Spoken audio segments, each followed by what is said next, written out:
ধর্মনগরে rail division ও কৈলাসহর বিমানবন্দর চালুর দাবিতে উত্তর ত্রিপুরা অনুষ্ঠিত হলো গণকনভেনশন। আজ উত্তর ত্রিপুরার ধর্মনগরে অবিলম্বে নতুন রেল ডিভিশন প্রতিষ্ঠা এবং দীর্ঘদিন ধরে বন্ধ পড়ে থাকা কৈলাসহরে বিমানবন্দর পুনরায় চালু করার জোরালো দাবি উঠল। আজ রবিবার ধর্মনগরের অর্ধেন্দু ভট্টাচার্য স্মৃতি ভবনে Dharmanagar railway division demand and development কমিটির উদ্যোগে আয়োজিত এক জনকীর্ণ গণকনভেনশনে এই দুই প্রধান দাবি সোচ্চার হয়ে ওঠে। আজকের এই কনভেনশনে উপস্থিত ছিলেন কৈলাসহরের বিধায়ক বীরজিৎ সিনহা, যুবরাজনগরের বিধায়ক শৈলেন্দ্র চন্দ্রনাথ, সভাপতি কুন্দর্ব ভট্টাচার্য সহ কমিটির সকল গুরুত্বপূর্ণ ব্যক্তিত্বরা। কনভেনশনে বক্তব্য রাখতে গিয়ে কমিটির অতিথিরা এবং প্রতিনিধিরা জানান, উত্তর ত্রিপুরা সহ পার্শ্ববর্তী অঞ্চলের সার্বিক অর্থনৈতিক বিকাশ ও যোগাযোগের স্বার্থে এই দুটি অত্যন্ত দাবি যুক্তিযুক্ত।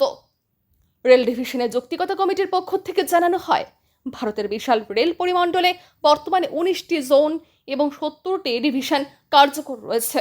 সাধারণ নিয়ম অনুযায়ী কোনো ডিভিশনের আওতাধীন রেল লাইনের দৈর্ঘ্য 1000 কিলোমিটার অতিক্রম করলেই প্রশাসনিক সুবিধার জন্য নতুন একটি ডিভিশন গঠনের প্রয়োজন দেখা দেয়। বর্তমানে ত্রিপুরা অঞ্চলটি লামডিং ডিভিশনের অধীনে রয়েছে। 2014 সালে লামডিং ডিভিশনের ট্র্যাকের দৈর্ঘ্য 1208 কিলোমিটার ছাড়িয়ে গিয়েছিল, যা বর্তমানে 1745 কিলোমিটার গিয়ে পৌঁছেছে। 2014 সাল থেকে রেল দপ্তর ত্রিপুরা নির্ভর একটি নতুন রেল ডিভিশন স্থাপনের কথা বিবেচনা করলেও এখনো চূড়ান্ত স্থান নির্বাচন করতে পারেনি। কমিটির আইটি সেল কর্তৃক সংগৃহীত তথ্য প্রমাণ তুলে ধরে জানানো হয়, রেল দপ্তরে প্রয়োজনীয় সব ধরনের সুযোগ সুবিধা ও অবকাঠামোগত উপযুক্ততা ধর্মনগরে বিদ্যমান।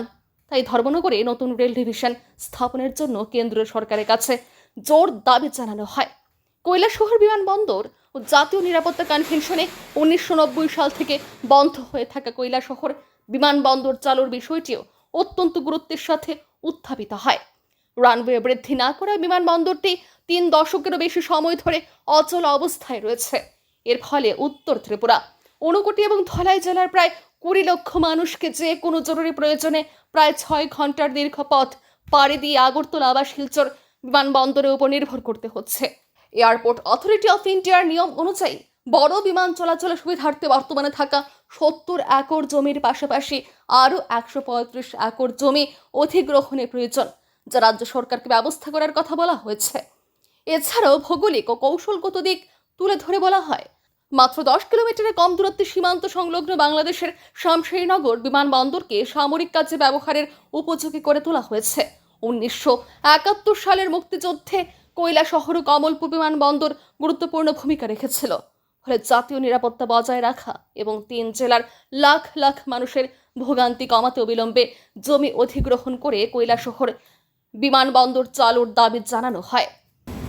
বর্তমান সময়ে বিমানবন্দর চালু হলে উত্তর ত্রিপুরা, ঊনকোটি, ধলাই জেলা মানুষ তো বটেই, পার্শ্ববর্তী আসামে বরাক উপত্যকার লোকজন উপকৃত হবেন। এবং এখানে রাধাকান্ত বাবু যে বলেছেন কত লক্ষ, 20 লক্ষর মতো লোকের একটা ওখানে সুবিধা হবে। এবং প্রত্যেক দিন আগরতলা এয়ারপোর্ট থেকে আমাদের এই অঞ্চলে প্রত্যেক দিন 100 থেকে 150 লোক বিমানে ত্রিপুরা বাইরে যায় এবং দেশ বিদেশেও যায়। যখনই আমরা যাই এয়ারপোর্টে তখন দেখা যায় অনেক ছেলে মেয়েকে আমরা পাই বিদেশে যাচ্ছে। সুতরাং এটা অত্যন্ত জরুরি। এবং এই ক্ষেত্রে আমি বলি যে বামফ্রন্ট সরকারের সময় মুখ্যমন্ত্রী মানিক সরকার মুখ্যমন্ত্রী ছিলেন, সেই সময় আমি তখন এই দিল্লিতে doctor Manmohan Singh prime minister ছিলেন। উনি 100টা এয়ারপোর্ট একদিনে স্যাংশন করেছেন। 100টা এয়ারপোর্ট, এর মধ্যে কৈলাসহর অন্তর্ভুক্ত ছিল।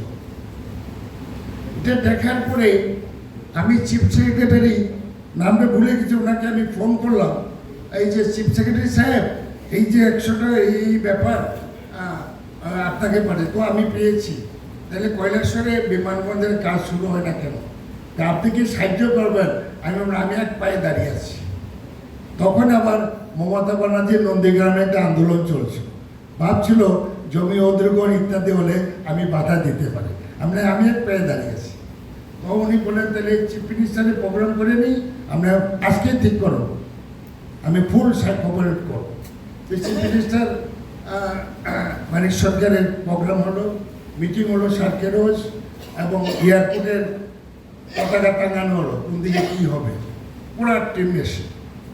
কনভেনশন শেষে কমিটির সম্পাদক হুঁশিয়ারি দেন যে উত্তর ত্রিপুরার মানুষের ন্যায্য যোগাযোগ ব্যবস্থার এই দাবি দ্রুত পূরণ না হলে আগামী দিনে আন্দোলন আরও তীব্র রূপ নেবে। Bureau report, news vigilant.